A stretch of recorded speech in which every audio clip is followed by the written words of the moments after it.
여러분, 반갑습니다. 세계사 9번째 시간입니다.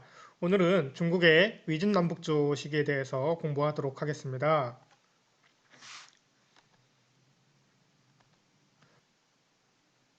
먼저 위진남북조 시기의 특징을 대략적으로 살펴보도록 하겠습니다. 이쪽에 보면 여러분들 영화 포스터가 하나 있죠. 이 적벽대전이라고 하는 영화의 포스터인데요. 이 여러분들이 중국의 역사에 관심이 없었던 학생도 이 유비와 간우, 장비 같은 인물들의 이름은 한 번씩 들어봤을 것입니다. 바로 소설 삼국지 연의의 주인공들이죠. 그래서 이 위진남북조 시기는 여러분들이 많이 알고 있는 이 삼국지의 시기라고 할 수 있고요. 그리고 이 위진남북조 시기를 이 삼국지의 시기라고 할 수도 있지만 실은 위진남북조 시기를 이 암흑의 시기라고도 할 수 있겠습니다. 이 중국 북방에 살고 있었던 이 5개 민족이 대거 남하하면서 이 중국은 혼란기에 빠집니다.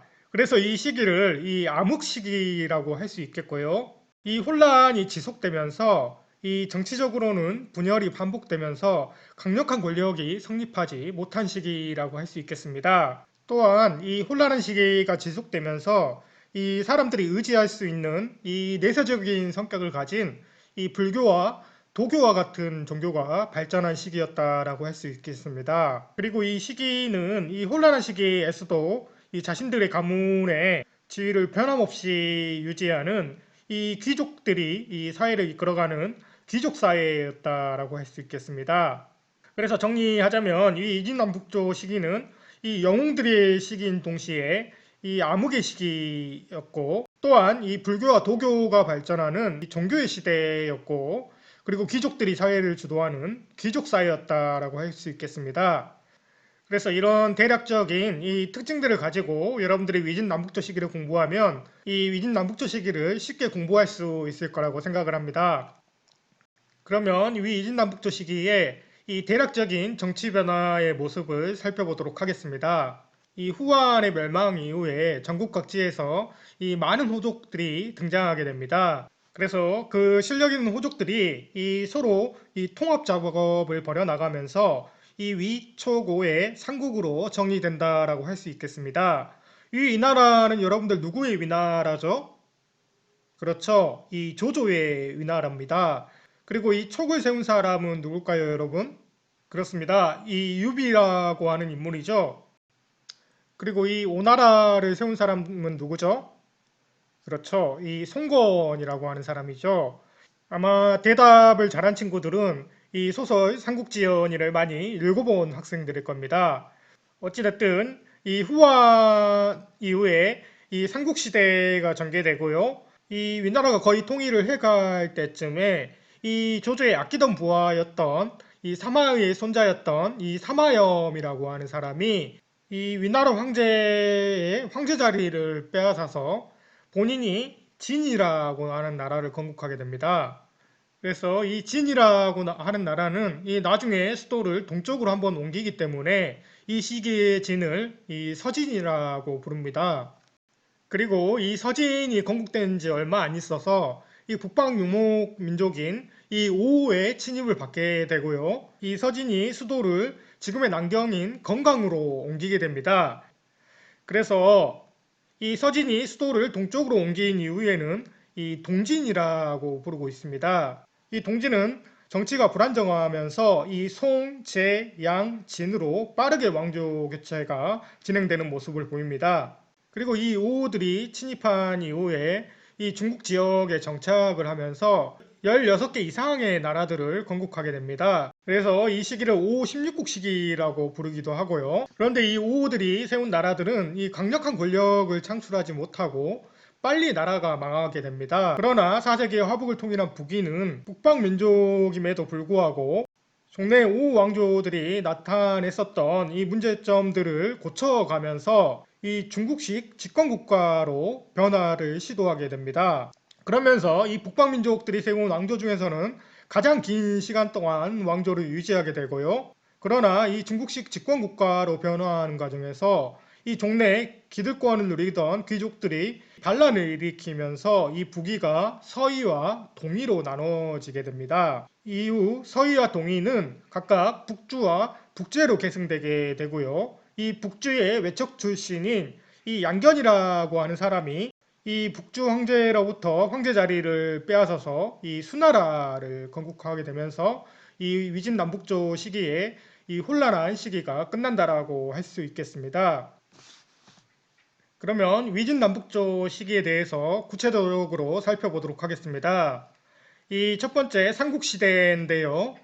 이 후한의 멸망 이후에 위촉오로 분열하게 되고요. 결국에는 이 나라가 거의 통일을 했지만요. 나중에 이 사마이의 손자였던 이 사마염이 이 위나라 황제로부터 황제 자리를 빼앗아서 이 진나라를 이루면서 통일이 완성된다라고 할 수 있겠습니다. 이 화면은 삼국시대의 지도인데요. 여러분들 이 위촉오의 이 영토의 넓이가 실은 비슷해 보이긴 하지만 당시에 이 국력이 가장 강한 나라는 이 위나라였습니다. 이 위나라의 황제였던 조조는 이 소설 삼국지연에 보면 이 굉장히 간사하고 이 나쁜 인물로 그려져 있습니다. 그러나 실은 조조는 이 굉장히 뛰어난 인물이었다라고 하고요. 이 적재적소에 유능한 인물을 등용하면서 이 위나라의 국력을 키워가게 됩니다. 그리고 이 촉 지역의 자리를 잡은 것이 바로 유비인데요. 이 촉 지역은 이 밖으로는 실은 팽창하기는 굉장히 어려운 지역이고요. 이 방어에는 굉장히 유리한 지역입니다. 그래서 유비가 이 삼국시대를 통일하기는 당시 실제 상황에서는 굉장히 어려운 상황이었다라고 할 수 있겠습니다. 그리고 이쪽에는 송곤의 오나라인데요. 이 오나라도 국력이 강하긴 했지만 실은 이 위나라를 혼자 이 상대하기는 어려웠고요. 그래서 이 유비의 촉과 연합을 해서 이 위나라와 이 한판 전쟁을 벌이는데요. 그것이 그 유명한 이 적벽대전이라고 합니다. 이 적벽대전이라고 하는 싸움은 삼국이 서로 통일을 해나가는 데 있어서 굉장히 이 분수령이 되었던 이 중요한 전투라고 할 수 있겠습니다. 이 적벽대전은 이 지금도 중국 사람들이 굉장히 좋아하는 이 흥미로운 이야기거리 중에 하나입니다. 그래서 이 에피소드를 주제로 해서 이 영화도 많이 제작되었는데요. 이 적벽대전에 대한 내용을 이 영상을 통해서 살펴보도록 하겠습니다. 100만 대 10만. 누구나 쉽게 예상할 수 있는 이 전쟁의 결말. 결과가 뻔히 보이는 전쟁이지만 10만 연합군은 100만 군대를 상대로 승리할 것을 장담하는데요. 과연 이들은 100만 군대를 이겨낼 수 있을까요? 오늘의 영화 적벽대전 1. 거대한 전쟁의 시작입니다.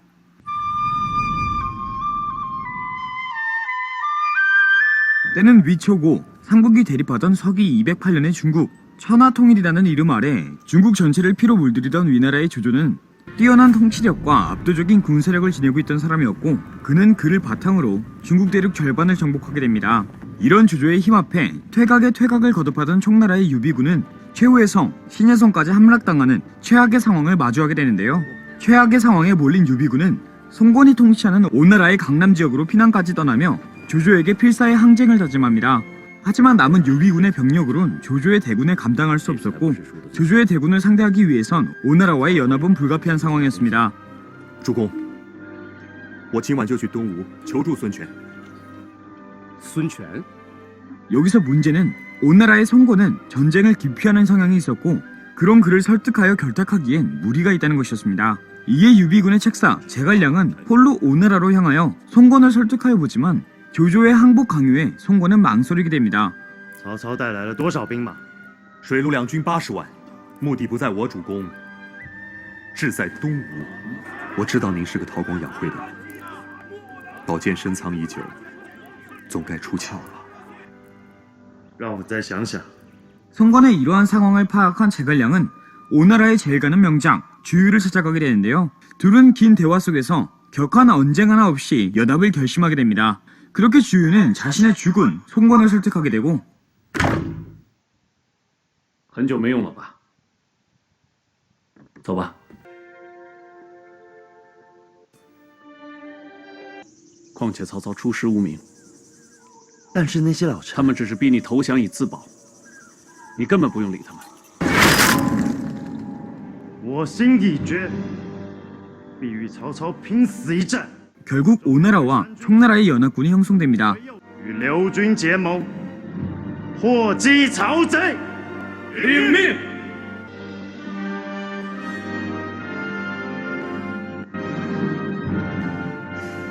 그렇게 적벽에서 조조의 100만 대군과 촉 50만 연합군의 전쟁의 서막이 서서히 오르고 있었죠. 적벽에서의 전투에서 중요한 위치에 있는 주유는 출정 준비를 하는데 그의 아내 소교는 그의 안위가 걱정되지만 그에게 아무런 말도 하지 못하고 그를 보내게 됩니다. 그렇게 유선 연합군은 적벽으로 향하게 되죠. 그리고 그 소식을 들은 분노한 조조는 자신의 100만 대군을 이끌고 연합군이 기다리는 적벽으로 돌격하게 되고 10만 연합군은 험준한 적벽 양쯔강 유역에서 그들을 맞을 준비를 시작합니다. 그리고 이내 10만 대 100만이라는 상식적으로 말이 안 되는 전쟁이지만 연합군을 이끄는 주유와 제갈량은 자신들의 승리를 호언장담하는데요. 과연 이들은 조조의 100만 대군을 단 10만 명으로 격파할 수 있을까요? 오늘의 영화 적벽대전 1부 거대한 전쟁의 시작이었습니다. 여러분들 영상 재밌게 잘 봤는가요? 이 영상은 이 영화 적벽대전 1, 2편 중에서 이 적벽대전 1편의 이 하이라이트 영상입니다. 이 적벽대전이 벌어지기 전에 이 상황을 잘 보여주고 있죠. 그래서 이 삼국지의 영웅 후보들 중에서 유비나 관우, 장비, 송권, 그 다음에 조조, 주유 등등 여러 인물들을 우리가 실제 볼 수 있었습니다. 이 화면은 당시에 적벽대전이 벌어졌던 이 호북성 적벽시의 이 모습인데요. 이 여기에 이 빨간 글씨로 적벽이라고 써 있네요. 그러니까 이곳에서 이 적벽대전이 벌어졌다라고 하는 걸 보여주고 있는 것이죠. 그리고 이 앞에는 하나의 동상이 있는데요. 여러분들 이 동상의 주인공은 누구일까요? 힌트는 여러분들이 아까 봤던 영상 속에 등장했던 인물입니다. 하나의 힌트를 더 주면 이 오나라의 인물이라고 할 수 있겠습니다. 정답은 바로 오나라의 책사였던 이 주유입니다. 그러나 여러분들 우리가 영상에서 봤던 내용은 실은 이 역사적 사실과는 조금 거리가 있고요. 이 영화의 내용은 실은 소설 삼국지 연의의 내용을 이 각색한 것이라고 할 수 있겠습니다. 이 소설 속의 이 적벽대전의 하이라이트는 바로 이 장면이라고 할 수 있는데요. 이 조조의 배들을 이 화공으로 공격하는 이 오나라하고 총나라 연합군의 모습입니다. 이 조조의 군대는 원래 이 수군이 약했기 때문에 이 배들을 이 마치 다리처럼 이 연결하게 되고요. 이 오나라와 총나라의 군대는 이 조조의 배들을 이 화공으로서 공격하게 되는 것이죠. 그러나 이러한 적벽대전의 내용은 실은 이 실제 역사적 사실과는 조금 차이가 있는데요. 이 실제 적벽대전의 기록을 살펴보면 이 삼국지의 오나라 역사의 이 주유전이라고 하는 책에서 이 주유와 정보를 보내 이 선주와 힘을 합쳐 이 유비와 힘을 합쳐 조공과 맞서 조조를 말하겠죠. 이 적벽에서 서로 만났다라고 돼 있죠. 그때 조공의 군대에는 이미 질병이 퍼져 있어 처음 교전하자 이 조공의 군대가 패퇴해 강북으로 후퇴했다라고 돼 있죠. 그래서 실제 역사적 기록에서는 이 조조의 군대에는 이미 이 질병이 퍼져 있어서 이 조조의 군대가 이 패했다라고 기록이 돼 있죠. 실은 이 조조의 후퇴가 이 화공으로 인해서 이 배들을 잃어서가 아니라 실은 이 조조 군대에 퍼진 질병 때문이라고 기록이 돼 있는 것이죠. 그래서 우리가 알고 있는 이 적벽대전의 모습과는 실제 기록은 차이가 있는 걸 알 수 있겠죠. 어찌됐든 이 적벽대전은 이 삼국의 운명을 가른 이 중요한 전투라고 할 수 있겠고요. 만약에 이 적벽대전에서 위나라가 승리했다라고 하면 이 위나라의 통일은 훨씬 빨라졌을 것입니다. 그래서 이 적벽대전은 위나라의 통일이 늦어진 계기가 되었던 전투라고 할 수 있겠습니다.